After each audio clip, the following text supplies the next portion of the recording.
Staying home alone is a rite of passage for many. It's a moment of independence, but for some, it becomes a night they'll never forget. Tonight, we will be exploring a disturbing, true story of when I was at home alone. Let's begin.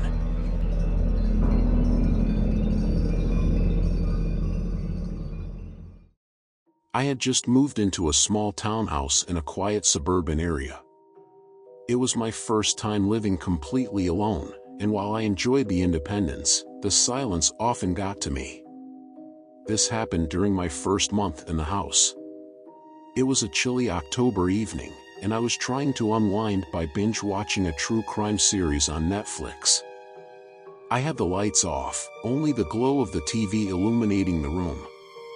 Outside, the wind howled faintly, rustling the trees in the backyard. Around 11:30 p.m., I heard a faint knocking sound. At first, I thought it was part of the show, but when I paused the episode, the knocking persisted. It was rhythmic but faint, almost like someone tapping on glass.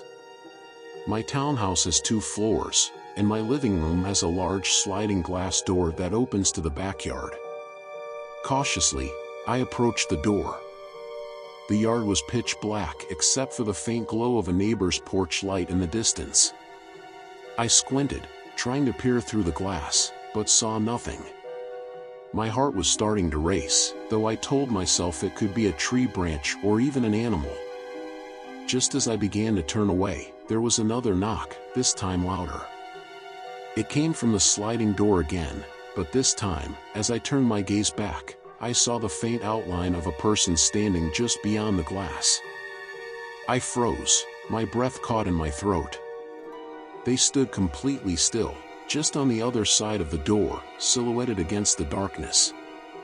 I couldn't make out their face, but I could see their hands pressed against the glass. Mustering some courage, I called out, "Who's there?" No response. I grabbed my phone from the couch, my fingers trembling as I fumbled to dial 911. But just as I pressed the call button, the figure moved. It wasn't a casual turn or step back, they seemed to dart sideways, vanishing from view. The sudden movement startled me so much I dropped my phone. When I picked it up and looked back at the door, the figure was gone. Convinced someone was messing with me, I locked the sliding door and checked all the windows on the ground floor. Everything was secure. Still, I decided to go upstairs and lock myself in the bedroom until morning. I figured it was just some prankster trying to scare me. Upstairs, I locked my door and crawled into bed, trying to shake the uneasy feeling. After about an hour, I started to doze off, but a loud thud jolted me awake. This time, it came from downstairs. My blood ran cold as I strained to listen. The thud was followed by faint footsteps. Someone was inside. I reached for my phone and quickly dialed 911, whispering to the operator that someone just moved into my house. They assured me that officers were on their way, but I was terrified. The footsteps grew louder, and I could hear them moving through the living room, then toward the staircase. Panicking, I turned off my bedside lamp and crawled under the bed, clutching my phone tightly. I tried to stay as quiet as possible, but I could feel my own heartbeat pounding in my ears. The footsteps reached the top of the stairs. They paused for a moment, then slowly moved toward my bedroom door. A shadow appeared beneath the crack of the door, and I could see the faint outline of 2 feet. My door handle rattled, and then I heard a low, raspy voice. "I know you're in there." I couldn't breathe. The voice was hoarse, almost playful, and it sent chills down my spine. The doorknob rattled again, more aggressively this time, but the lock held. Suddenly, there was a loud bang as they began kicking the door. I was paralyzed with fear, but then I heard something that gave me hope, the sound of police sirens approaching. The banging stopped abruptly, and I heard the footsteps retreating quickly. I stayed under the bed, still clutching my phone, until I heard voices calling out from downstairs. Police! Is anyone here? I scrambled out from under the bed and rushed to the door, unlocking it to find 2 officers standing in the hallway. They searched the house thoroughly but found no one. However, the sliding door downstairs was wide open. The lock had been smashed. The officers told me I had done the right thing by calling them and staying hidden. They speculated it was likely an attempted burglary, though the fact that the intruder didn't take anything unsettled me. The police officers, standing tall in their crisp uniforms, exchanged uneasy glances as they listened to my recount of the events. I could see the skepticism in their faces, but there was something else too, a subtle unease, as if they had heard similar stories before but refused to admit it. Officer Miller, the older of the 2, walked through the house with his flashlight while his partner, Officer Hayes, stayed with me. "All right, son," Miller called out from upstairs. "You're sure no one else is here?" "I swear," I said, my voice trembling. "I checked everywhere, she was under my bed. And then she just vanished." Miller sighed audibly, clearly frustrated. "All right, let's sweep the house one more time." As they began their search, something peculiar happened. The air in the house grew noticeably colder. My breath puffed visibly in front of me, and a sense of unease settled over us like a heavy fog. Even the officers, both of whom had handled dangerous situations, were visibly unsettled. "Why is it so cold in here?" Hayes muttered, his hand instinctively moving to his holstered gun. Suddenly, a loud bang echoed from upstairs, followed by a dragging noise, as if something heavy was being pulled across the floor. Miller and Hayes immediately drew their weapons and bolted up the stairs, yelling commands. "Police! Show yourself!" Miller bellowed. I followed reluctantly, my legs trembling with each step. When we reached the top of the stairs, we found my bedroom door wide open. The room was a mess. My bed had been overturned, the curtains ripped from the windows, and deep scratches marred the walls as if something with claws had been trying to escape. But what struck me most was the unnatural cold radiating from the room. It was bone-chilling, far beyond what any air conditioner could produce. "She's in here somewhere," Hayes muttered, scanning the room with his flashlight. His voice was noticeably less confident now. And then we all heard it, a soft, eerie giggling. It came from the closet. Miller, swallowing hard, approached the closet door. "Come out now or we are coming in," he shouted. The giggling stopped. Miller flung the closet door open, his flashlight cutting through the darkness.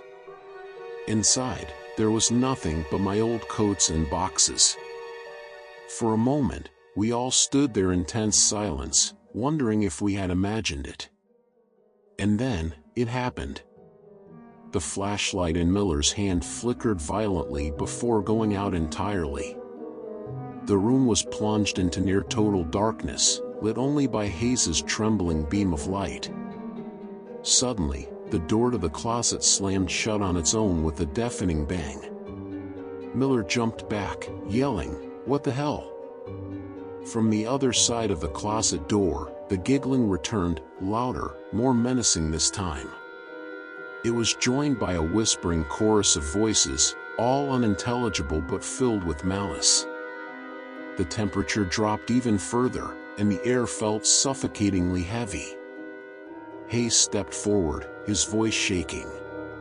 "Whoever's in there, it's not funny anymore." As he reached for the door, it burst open violently, sending him flying backward.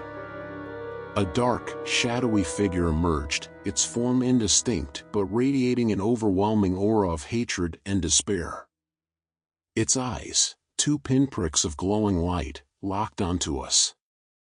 Miller fired his gun out of sheer panic, but the bullets passed through the figure as if it were made of smoke. The shadow seemed to grow larger, filling the room with darkness. A guttural, otherworldly growl echoed from it, shaking the very walls of the house. "Get out! All of you," the voices screamed in unison, layered over each other in a terrifying cacophony. The officers didn't need to be told twice. Miller and Hayes grabbed me and bolted down the stairs, their professionalism shattered. As we reached the front door, the shadowy figure appeared at the top of the staircase, staring down at us. "You shouldn't have disturbed me," it hissed, its voice reverberating in my skull. The door slammed shut just as we reached it, trapping us inside. Hayes frantically tried to open it, but it wouldn't budge. The figure began descending the stairs, each step accompanied by an unearthly creak. Suddenly, the radios on the officer's shoulders crackled to life with static, and a distorted voice said, "Leave. Now." Desperate, Miller aimed his gun again, but Hayes grabbed his arm. "Stop, it's not human!" he yelled. I grabbed the family Quran from a nearby table and held it out, screaming prayers I could barely remember from childhood. The figure paused mid-step, its glowing eyes narrowing. The air grew even colder, and for a moment, I thought it was going to charge at us. But then, it let out a bone-chilling scream and vanished into thin air. The door unlocked itself with a loud click, and we wasted no time in fleeing the house. Outside, under the dim glow of the streetlights, we gasped for air, our breaths visible in the cold night. Miller looked at me, his face pale. "Kid, I don't know what the hell that was, but you need to leave this house.